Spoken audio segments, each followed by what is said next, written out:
Hello प्यारे विद्यार्थियों, स्वागत है आपके अपने YouTube प्लेटफॉर्म पर। तो विद्यार्थियों, आज हम समझेंगे एक्सरसाइज 3.2 का क्वेश्चन नंबर 3 और इसको कंप्लीट करेंगे 3.2 को। तो जुड़िए हमारे साथ में और कीजिए अपनी तैयारी को और बुलंद। ठीक है विद्यार्थियों, करते हैं स्टार्ट। और थर्ड क्वेश्चन है वो क्या है विद्यार्थियों कि निम्न समस्याओं में रैखिक समीकरणों को बनाइए। सबसे पहले हमें समीकरण बनानी है और उनके बाद में उनको प्रतिस्थापन विधि द्वारा हल करना है। तो यहाँ पे लैंग्वेज के रूप में क्वेश्चन दिया गया है और उसको हमें क्या करना है, इक्वेशन में कन्वर्ट करना है और उनको सॉल्यूशन करना है, और वो भी रिप्लेसमेंट मेथड से, यानी प्रतिस्थापन विधि से। आपने प्रतिस्थापन विधि का फर्स्ट और सेकंड क्वेश्चन अच्छे से डिटेल में समझा था। ये भी प्रतिस्थापन विधि से ही करेंगे, लेकिन पहले इसमें इक्वेशन बनानी पड़ेगी। फर्स्ट और सेकंड क्वेश्चन में क्या था, समीकरणें बनी हुई थी, ठीक है, केवल उनका सॉल्यूशन करना था। ठीक है, करते हैं स्टार्ट। हमारा जो फर्स्ट क्वेश्चन है वो क्या है, दो संख्याओं का अंतर दिया है 26 और एक संख्या दूसरी संख्या की 3 गुनी है, उन्हें ज्ञात कीजिए। तो यहाँ पे देखो क्वेश्चन दो भागों में टूट रहा है। एक तो यहाँ पे दिया है दो संख्याओं का अंतर दिया है, और हमें देखो प्रतिस्थापन विधि से कब हल कर पाएंगे, जब, क्योंकि हम क्या पढ़ रहे हैं, दो चर वाले रैखिक समीकरण, और दो चर वाले रैखिक समीकरण के लिए दो समीकरणों की आवश्यकता पड़ेगी। एक समीकरण तो यहाँ पे बन जाएगी, फिर क्या होगा, यहाँ पे एक संख्या दूसरी संख्या की 3 गुनी, यहाँ पे एक और इक्वेशन बन जाएगी। तो हम x और y को चर ऐसे मानेंगे, तो क्या मानेंगे, माना पहली संख्या क्या मान लेते हैं, x, और दूसरी संख्या y मान लेते हैं। दूसरी संख्या क्या मान लेते हैं, y। चल, ये तो x और y का हमें मानना है, दो चर ऐसे माननी है। अब यहाँ पे जो क्वेश्चन दिया है उनके अकॉर्डिंग चलना है। तो प्रश्नानुसार जो क्वेश्चन पूछा है उनके अकॉर्डिंग आंसर देना है, बाकी ज्यादा लोड लेने की आवश्यकता नहीं। दो संख्याओं का अंतर दिया है 26, यानी x और y का जो डिफरेंस है वो कितना है, 26 का है। x और y का डिफरेंस कोई मैटर नहीं करेगा, ये संख्या बड़ी है ये छोटी है, कोई मैटर नहीं करेगा, केवल x माइनस y लिखना है और वो 26 होगी। अब यहां से आप पक्षांतर करना सब, या फिर इनको इक्वेशन क्या दे देते हैं, फर्स्ट। चल, यहां तक हमारा आधा क्वेश्चन कंप्लीट होता है और एक इक्वेशन बन गई। एक और बनानी है, आगे और क्वेश्चन दिया कि एक संख्या दूसरी संख्या की 3 गुना है, यानी एक संख्या यानी x दूसरी संख्या की 3 गुना है। दूसरी संख्या क्या माना, y, और y का कितना गुना है, 3 गुना। चल, ये इक्वेशन बन गई और ये समीकरण नंबर क्या हो गई, 2 समीकरण। अब आपने प्रतिस्थापन विधि तो पढ़ा होगा। प्रतिस्थापन विधि का मतलब क्या हुआ, या तो आप समीकरण 1 से x और y का मान निकालो, या समीकरण 2 से x और y का मान निकालो, और जिससे समीकरण से मान निकालोगे दूसरे में डबल रख देना, बाकी कुछ भी नहीं करना है। ठीक है, यहाँ पे बनाया हुआ पड़ा है, देख लो। समीकरण 2 में x का मान तो पड़ा है, तो यहाँ पे क्या लिखेंगे, समीकरण 2 से x का मान, समीकरण 2 से x का मान समीकरण 1 में रखने पर, समीकरण 1 में रखने पर, चल, ये x का मान यहाँ पे पुट करेंगे तो क्या बनेगा, तो ये बनेगा विद्यार्थियों 3y माइनस का y बराबर में 26, यानी यहाँ पे ये x की जगह ये वैल्यू यहाँ पे रखेंगे, यहाँ।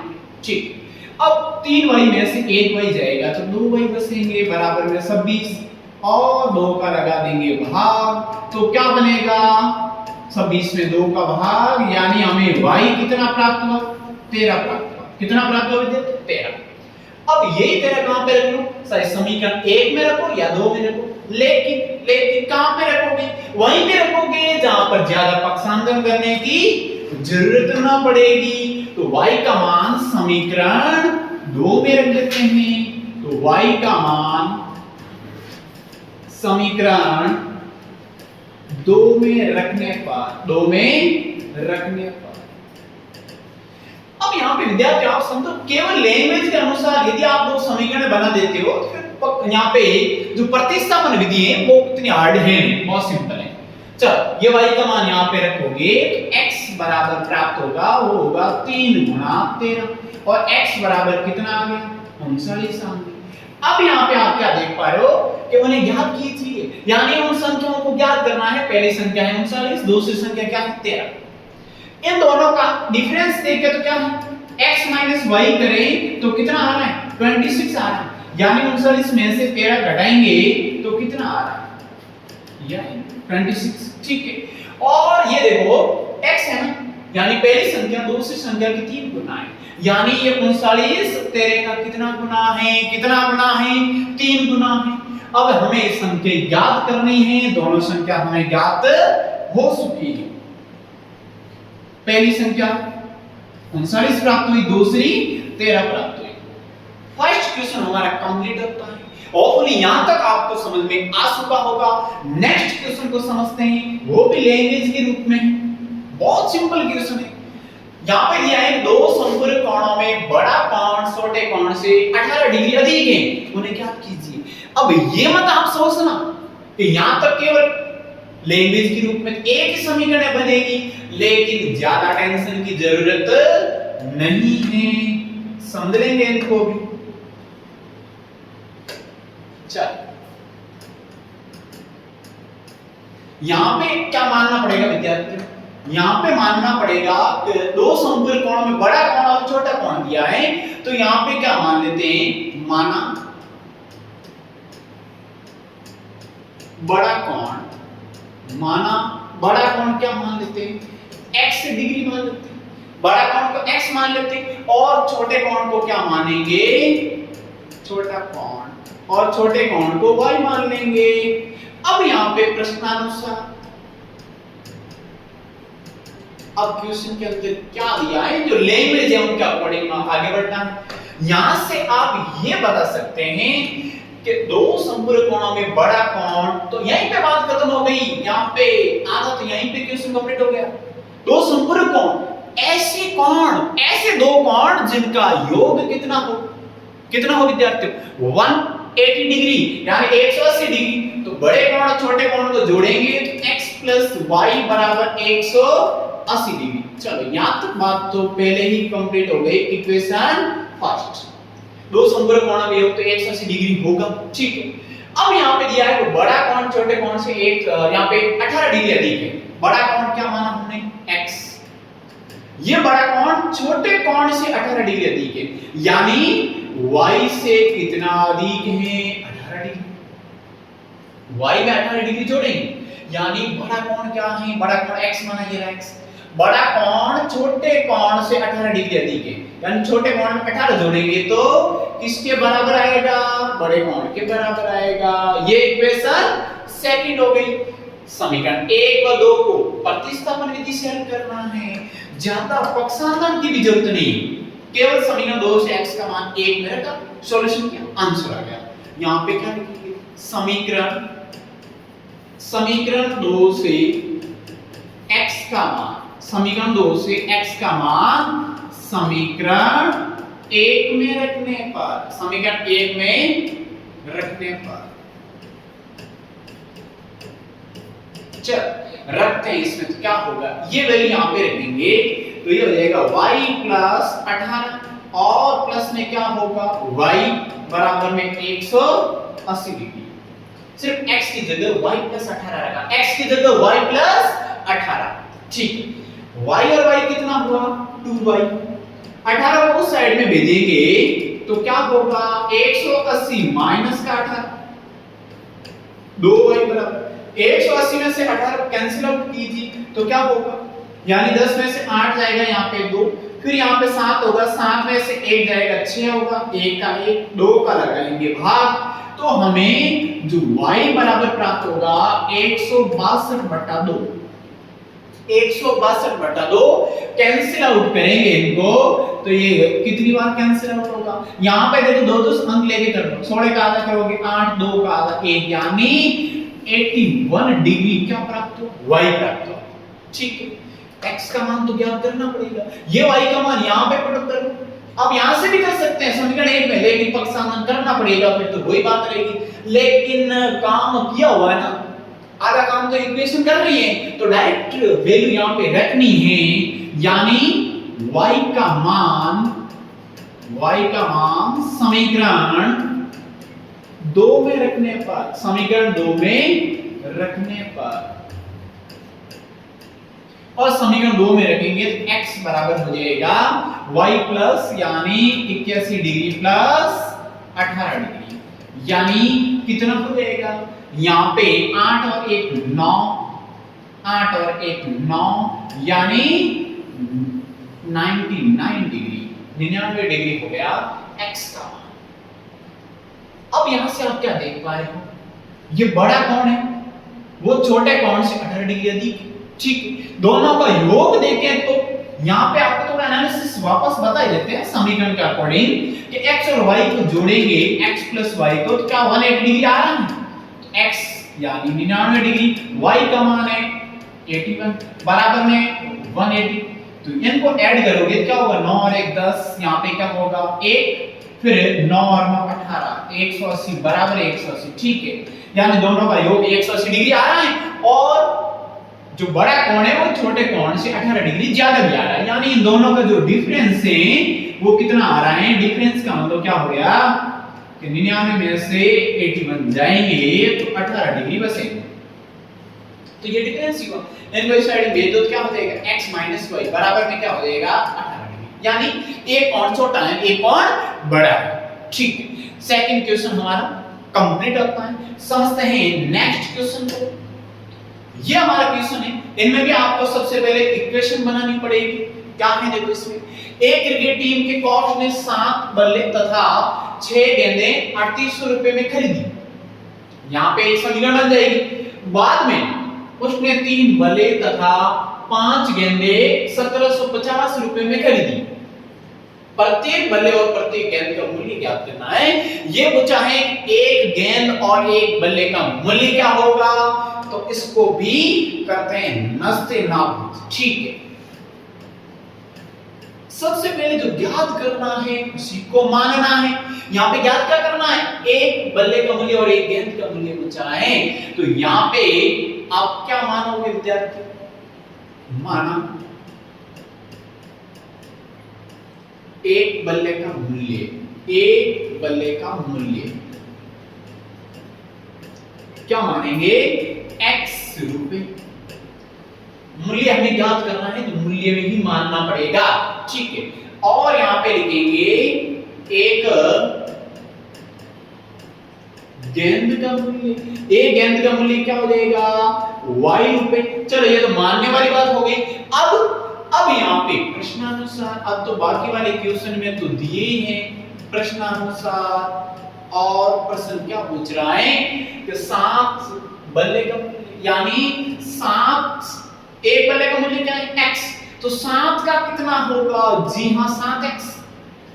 यहाँ पे 6 गेंद दिए, एक गेंद का मूल्य है y रुपए, तो 6 गेंद का मूल्य क्या होगा 6y। अब इसका टोटल जो मूल्य ऐड करोगे तो किसके बराबर आएगा, यहाँ पे दिया ना 3800। कंफ्यूज होने की जरूरत नहीं, ये समीकरण कैसे बने, बहुत सिंपल। एक बल्ले का मूल्य x रुपए है, एक गेंद का मूल्य y रुपए है, बल्ले कितने दिए 7, गेंदें कितनी दी 6, इन टोटल का मूल्य कितना दिया है 3800, तो मूल्य बराबर मूल्य यानी टोटल रुपए बराबर रुपए आएंगे, तो ये रुपए है 7x क्या है कुल बल्ले का मूल्य, जितने बल्ले देंगे उनका मूल्य 7 होगा, और इनका क्या होगा 6y का मतलब क्या है 6 गेंदों का टोटल मूल्य ऐड करोगे 3800 के बराबर आएगा, यानी ये क्या हो गई, ये बन गई इक्वेशन फर्स्ट। क्या बन गई, इक्वेशन फर्स्ट। इसी प्रकार बाद में उसने 3 बल्ले तथा 5 गेंदें 1750 रुपए में खरीदी, और एक समीकरण बनेगी, वो बन जाएगी 3x और प्लस 5y बराबर में 1750, और क्या बन गई, ये इक्वेशन नंबर 2 बन गई, ठीक है। समीकरण 1 और 2 को प्रतिस्थापन विधि से हल करना है और सिंपल सॉल्यूशन होगा, ठीक है। अब इसमें आपको क्या करना पड़ेगा, कुछ कार्य करना पड़ेगा, वर्क करना पड़ेगा। वो क्या करना पड़ेगा विद्यार्थियों, वो उसमें या तो x को पक्षांतरित करो या y को करो, एक चर राशि का मान ज्ञात करना है। चल कर देते हैं, कोई दिक्कत वाली बात नहीं होगी। चल समीकरण 1 से चल x x के बराबर करेंगे तो क्या लिखेंगे 7x बराबर क्या होगा 3800 माइनस का 6y, 6y को उस साइड में बराबर के बाद में लेके जाएंगे तो माइनस का हो गया। अब 7 का लगाएंगे भाग तो x बराबर क्या प्राप्त होगा 38 माइनस का 6y और अपॉन में क्या हो जाएगा 7। ये किसका मान आ गया, ये आ गया x का मान। इक्वेशन इसको थर्ड दे देते हैं। आपने समीकरण 1 से x का मान निकाला तो वापस 1 में रखोगे क्या, ना किस में रखोगे 2 में, तो यहां पे क्या लिखोगे, यहां पे लिखोगे समीकरण 3 से x का मान 2 में रखने पर यहां पे रखेंगे, ठीक है। तो यहां पे लिखेंगे समीकरण 3 से x का मान समीकरण 2 में रखने पर, चलो 2 में रखेंगे तो क्या होगा विद्यार्थियों, यहां पे रखेंगे तो ये होगा 3 हो जाएगा। x की जगह ये वैल्यू रखेंगे पूरी की पूरी x की जगह, तो ये हो जाएगा 3800 माइनस का 6y और बट्टा में हो जाएगा 7 और क्या होगा प्लस में 5y बराबर में 1750।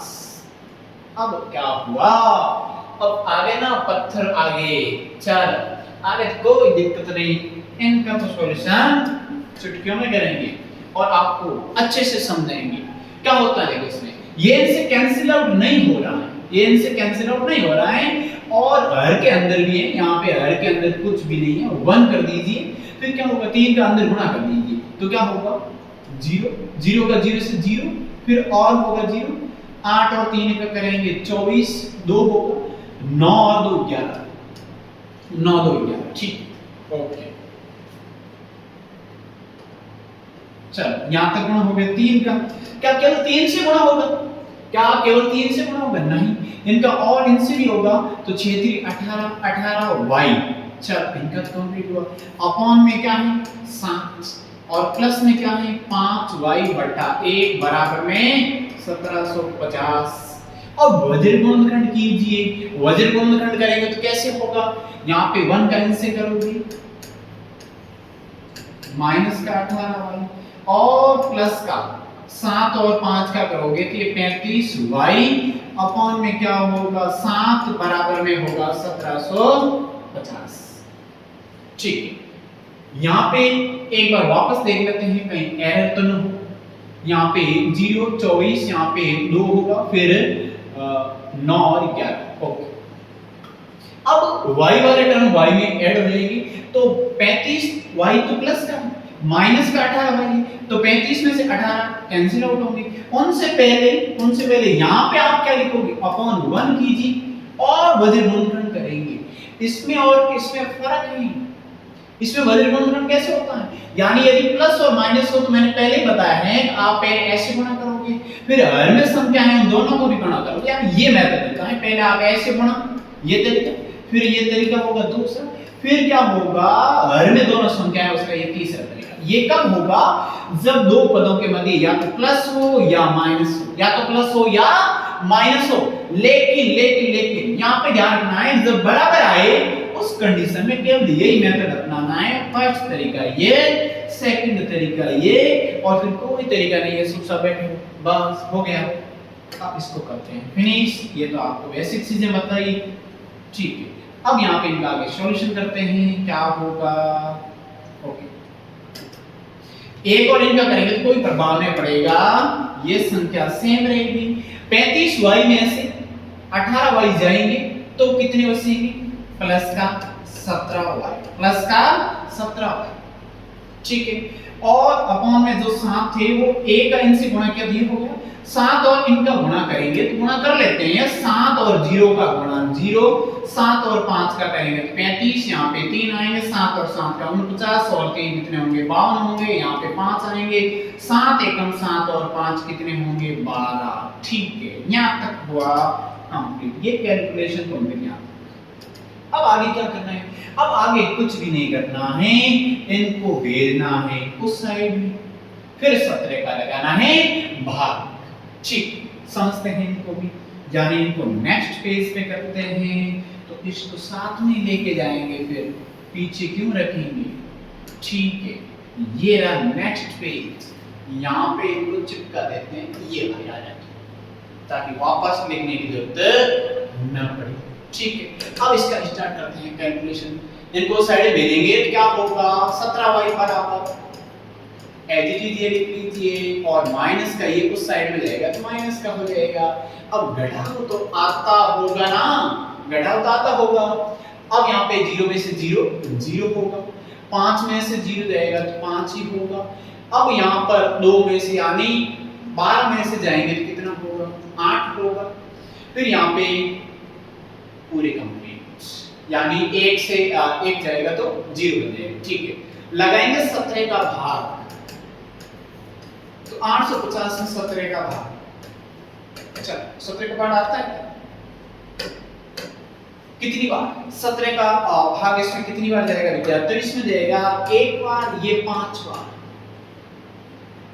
ठीक है ना, 5 बार जाएगा, और आ जाएगा 5, तो यही 0 इनके पीछे कहीं नहीं जाएगा। और y की वैल्यू कितनी आ गई? 50। y की वैल्यू 50 आ गई, इसका मतलब आपने y किसको माना था? एक गेंद का मूल्य। एक गेंद का मूल्य कितना है? एक गेंद का मूल्य यहाँ पे है 50 रुपए। ठीक है, लेकिन बैट का मूल्य या बल्ले का मूल्य तो ज्ञात करना पड़ेगा। तो यहाँ पे ये y की वैल्यू कहाँ पे रखोगे? कौन सी इक्वेशन में? अच्छा लगे वहां सही समीकरण 1 में रखो, 2 में रखो, 3 में रखो, लेकिन रखेंगे उसी में जो क्या होगा? इजी होगा। इजी किसमें होगा? थर्ड में होगा। क्यों? क्योंकि यहाँ पे पक्षांतर करने की जरूरत नहीं पड़ेगी, डायरेक्ट x का माना जाएगा। चलो, इसकी जरूरत पड़ेगी तो इनको यहां से उठाकर यहां पे लेके जाते हैं। ओके, चल यहां पे रख देते हैं। और अब क्या लिखेंगे इसमें? अब लिखेंगे इसमें किसकी जरूरत पड़ेगी? इसमें जरूरत पड़ेगी वो क्या होगी विद्यार्थी? ठीक, अब यहां पे क्या ऊपर लिखेंगे कि समीकरण 3 में, समीकरण 3 में y का मान रखने पर, y का मान रखने पर, चल ये समीकरण 3, इसमें ये y की वैल्यू रखेंगे 50, तो x बराबर हो जाएगा ये 3800 माइनस का 6 गुणा y का मान है 50 बटा में 7। ठीक है, x बराबर क्या होगा? 3800 माइनस का कितने होंगे? ये 300 बटा में 7, ये हो जाएंगे 3500। ठीक है, और 7 का भाग देंगे, 7 का भाग बहुत इजीली जाएगा, ये एक बार कैंसिल आउट, ये 5 बार कैंसिल आउट, यानी x की वैल्यू क्या आ गई? x की वैल्यू ये तो 5 है, डबल जीरो इनके पीछे चिपका दीजिए, और यही क्या है? ये है एक बल्ले का मूल्य। यानी हमें यही ज्ञात करना था, एक यानी प्रत्येक बल्ले का मूल्य और प्रत्येक गेंद का मूल्य क्या होगा? दोनों x और y की वैल्यू ज्ञात होगी। लग रहा है हार्ड, लेकिन कैलकुलेशन से, अभ्यास से हर चीज संभव है, और मुझे विश्वास है कि आप कर सकते हैं। ठीक, अब हमारा क्वेश्चन है, ये भी अच्छा क्वेश्चन है कि एक नगर में टैक्सी के भाड़े में एक नियत भाड़े के अतिरिक्त चली गई दूरी पर भाड़ा सम्मिलित किया जाता है। 10 किलोमीटर दूरी के लिए भाड़ा कितना है? 150, यहाँ पे 105, और 15 किलोमीटर दूरी के लिए भाड़ा 155 रुपए है। नियत भाड़ा तथा प्रति किलोमीटर भाड़ा क्या है? यहाँ पे क्वेश्चन यही पूछा गया है, जो क्वेश्चन पूछे वहीं पे आपको मानना, बाकी ज्यादा कुछ करने की आवश्यकता नहीं है। चल, क्या मानेंगे? इसी को लिखेंगे सबसे पहले, तो लिखेंगे माना, x और y मानना है बस। तो यहां पे माना नियत भाड़ा, माना नियत भाड़ा बराबर x रुपए, क्योंकि हमें नियत भाड़ा प्रति किलोमीटर बताना है। नियत भाड़ा तथा प्रति किलोमीटर भाड़ा क्या है? नियत भाड़ा x रुपए मान लिया, और यहां पे क्या लिखेंगे? प्रति किलोमीटर भाड़ा, तो क्या हो जाएगा y रुपए। ठीक है, अब यहाँ पे प्रश्नानुसार क्या होगा, प्रश्नानुसार यहाँ पे पूछा गया है, ऐसे स्टार्ट करते हैं। एक नगर में टैक्सी के भाड़े में एक नियत भाड़े के अतिरिक्त चली गई दूरी पर भाड़ा सम्मिलित किया जाता है। ये बोल रहा है टैक्सी स्टार्ट हो रही है और ये बोल रहा है कि नियत भाड़ा मान लेते हैं कि 15 किलोमीटर के लिए भाड़ा फिक्स कर लिया। ठीक है, कि अगर 15 किलोमीटर से ज्यादा जाएंगे तो फिर क्या होगा, उस पर 10 किलोमीटर दूरी के लिए भाड़ा ये है। तो पहले समीकरण बनेगी, यहां तक कंप्लीट हो रही है, तो वो समीकरण क्या होगी, नियत भाड़ा तो क्या है आपका फिक्स। ठीक है, अब 10 किलोमीटर दूरी क्या है, अतिरिक्त है, तो अतिरिक्त 1 किलोमीटर के लिए y रुपए लगते हैं। लेकिन यहाँ पे कितने किलोमीटर अतिरिक्त हैं, 10 किलोमीटर बराबर टोटल कितना हो, टोटल 105। क्या ये समीकरण आपको समझ में आ चुकी है? चलो एक बार वापस समझा देंगे, कोई दिक्कत वाली बात नहीं है। ये बन गई समीकरण नंबर 1। एक बार वापस, कोई मान लेते हैं टैक्सी किराए की और उनका जो नियत भाड़ा है कि फिक्स है, आप 10 किलोमीटर जाओगे तो यहाँ पे रुपए लगेंगे, जितने लगेंगे वो इसमें नहीं दिया गया, वो फिक्स है। चलो ऐड हो गया उसमें। अब 10 किलोमीटर एक्स्ट्रा गए, 1 किलोमीटर का y रुपए मान लिए, तो 10 किलोमीटर का क्या होगा, उनके अकॉर्डिंग होगा। ठीक है, और टोटल भाड़ा कितना है ये बोल रहा है, 10 किलोमीटर अतिरिक्त गए उसके बाद में टोटल ये है ना किराया बराबर आएगा। ठीक है, अब यहाँ पे इनका सॉल्यूशन करेंगे तो क्या होगा विद्यार्थी, एक समीकरण तो ये बन गई, और क्या बनेगी कि 15 किलोमीटर के लिए भाड़ा 155 है, यानी x प्लस 15y। ये 15 किलोमीटर का है, एक्स्ट्रा है या प्रति किलोमीटर का है, और बराबर में 155। ठीक है, इसको भी बॉक्स के अंदर बंद कर लेते हैं। इक्वेशन सेकंड, क्या समीकरण 1 और 2 को हल नहीं कर सकते? जी हां, यही तो करके आए हैं, और अब भी इनका सॉल्यूशन अच्छे से करेंगे। तो समीकरण 1 या 2 से x का मान निकालो या y का मान निकालो और विपरीत समीकरण में रख दो। तो यहां पे लिखेंगे कि समीकरण 1 से, समीकरण 1 से, समीकरण 1 से यानी 10y को उस साइड में भेजेंगे तो x बराबर हो जाएगा 105 माइनस 10y। ये समीकरण कौन से बन गए, ये समीकरण थर्ड बन गए। ओके, क्या कोई दिक्कत होगी इसमें? कुछ भी नहीं होगी। समीकरण 3 से x का मान 2 में रख दीजिए, तो यहां पे लिखेंगे समीकरण 3 से, समीकरण 3 से x का मान समीकरण 2 में रखने पर ठीक है, 2 में रखते हैं तो क्या होगा, x की जगह ये वैल्यू रखेंगे तो है 105 माइनस का 10y प्लस का कितना है 15y बराबर में कितने हैं 155।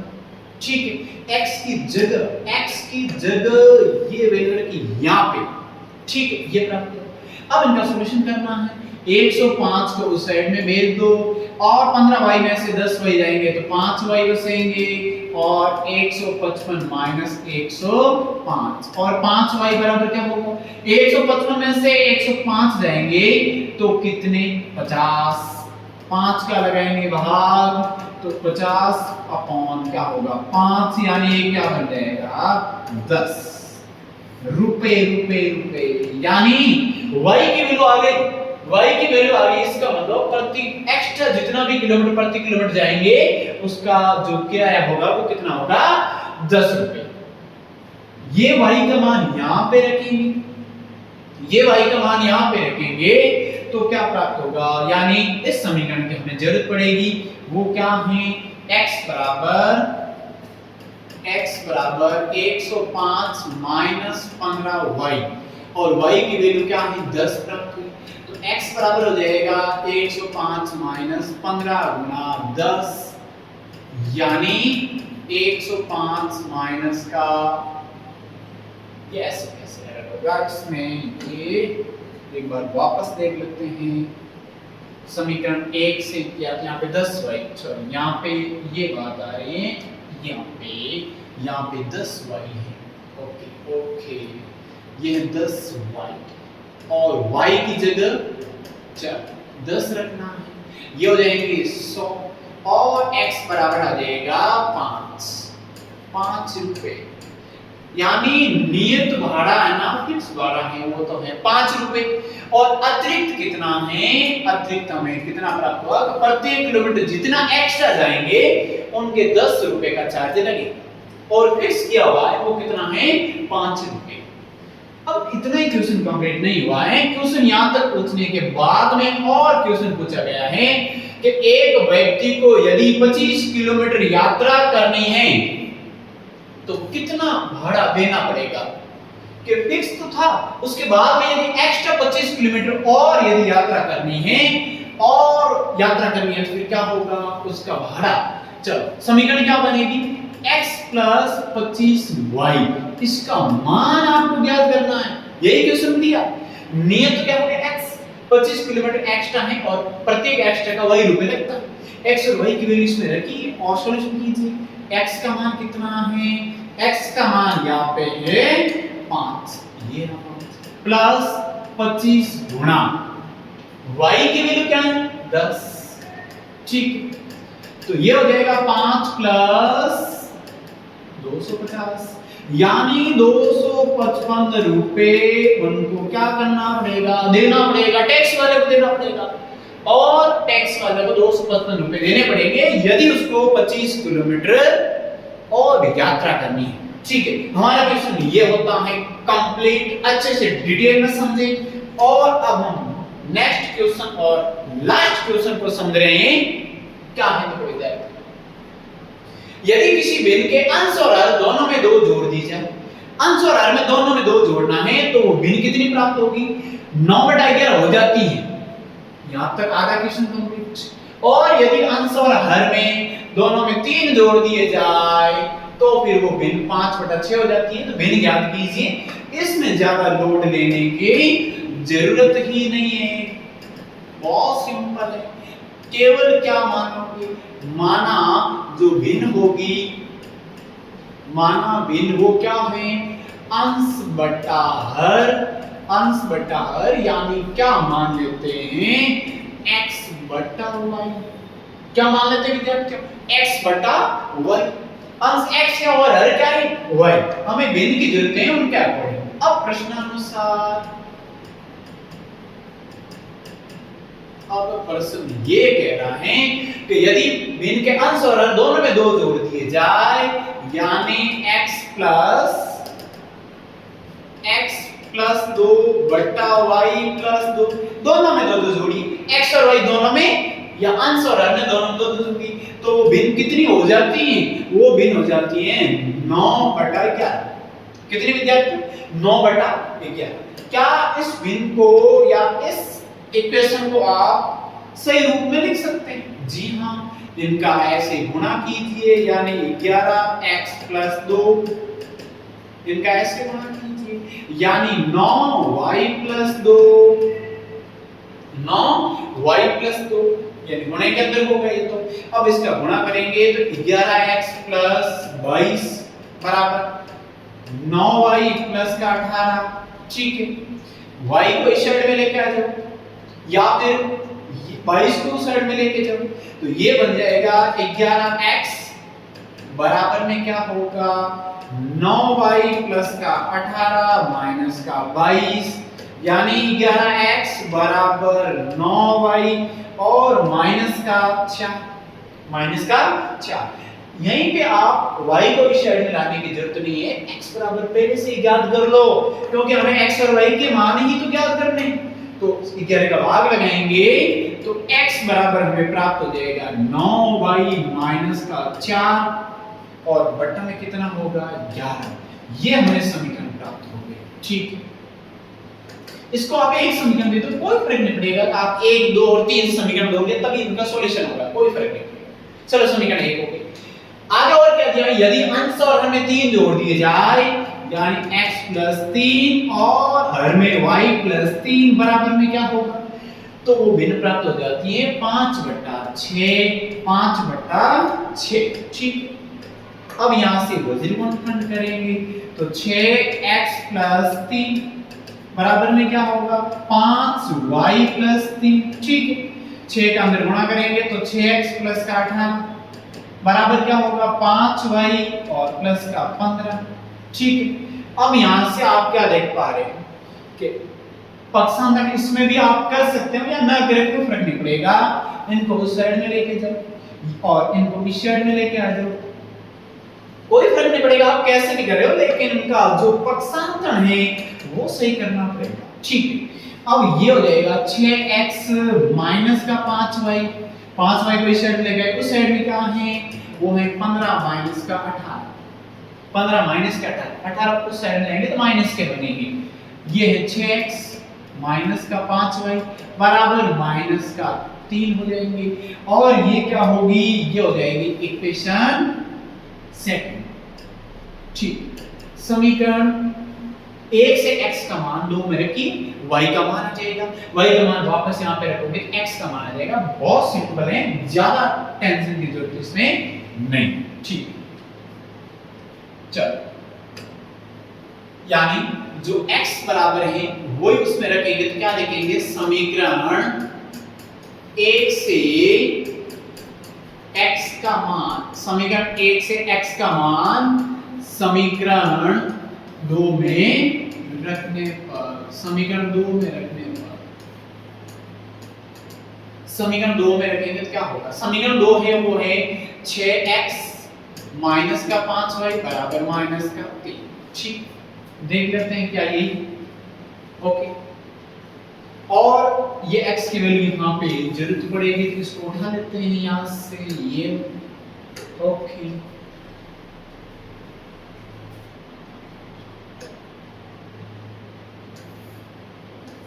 इसकी जरूरत पड़ेगी, ये x का मान यहाँ पे रखेंगे 6 होगा, x का मान ये रखेंगे 9y माइनस का 4 बटा में 11 और माइनस का 5y बराबर में माइनस का 3।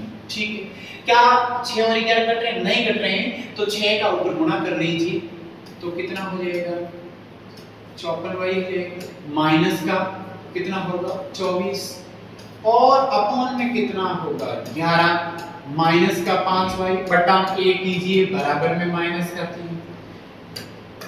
ठीक है, अब और इसका वजन बीच में माइनस है, इनका गुणा यानी ये एज इट इज लिखेंगे। ठीक है, फिर इनका गुणा, ठीक है, कितना होगा 55y बटा में इन दोनों का गुणा, ये थर्ड मेथड होगा। ठीक है, 11 रहेंगे बराबर में माइनस का 3। ठीक, 54y में से 55y जाएंगे तो माइनस का y बचेगा, 54 में से 55 जाएंगे माइनस का y, माइनस का कितना है 24 बटा में 11 बराबर में माइनस का 3 बटा 1। क्या ये गुणा करना हार्ड है? बिल्कुल नहीं, वज्र गुणनखंड करेंगे केवल तो इनका गुणा तो एज इट इज रहेंगे, इनका गुणा करेंगे तो माइनस का 33 प्राप्त होगा। ठीक है, 24 को साइड में लेके जाओ, माइनस का y बराबर माइनस का 33 और प्लस का 24, सो इसको साइड में जाएंगे पक्षांतर करेंगे तो प्लस का हो जाएगा, माइनस का y बराबर, यहाँ पे ज्यादातर बच्चे कंफ्यूज होते हैं कि इसका आंसर क्या आएगा, पता होता है लेकिन यहाँ पे ज्यादातर गलतियां यहीं पे होगी। तो आप ये समझो एक प्लस और माइनस है और बड़ी संख्या के आगे चिन्ह है वही चिन्ह लगा लो। अब घटा दो, 33 में से 24 जाएंगे तो कितने बचेंगे, यहाँ पे 6 और 3 9 होंगे, 9 बचेंगे, माइनस से माइनस कट हो जाएंगे, y की वैल्यू क्या प्राप्त हुई 9 प्राप्त हुई, क्या प्राप्त हुई 9। ये y की वैल्यू यहां से उठाकर यहां पे रख लेंगे तो x की वैल्यू आ जाएगी, हमें x और y की वैल्यू ही ज्ञात करनी है, ज्यादा पेज बढ़ाने की जरूरत नहीं, यहीं पे इसका आकार छोटा कर देते हैं। ठीक है, ये y का मान यहां पे रखेंगे तो क्या लिखेंगे, y का मान समीकरण 1 में रखने पर, चल 1 में रखेंगे तो यहां पे हो जाएगा x बराबर क्या होगा विद्यार्थी, x बराबर 9 गुणा 9, माइनस का 4/11 यानी x बराबर 81 माइनस 4/11। तो ये कितना बनेगा? ये बनेगा 77/11 और x बराबर कितनी बार जाएगा? 7 बार जाएगा। तो x और y की वैल्यू ज्ञात हो गई, लेकिन हमें क्वेश्चन क्या पूछा है? वो भिन्न ज्ञात कीजिए। भिन्न ज्ञात कीजिए। भिन्न हमने क्या माना था?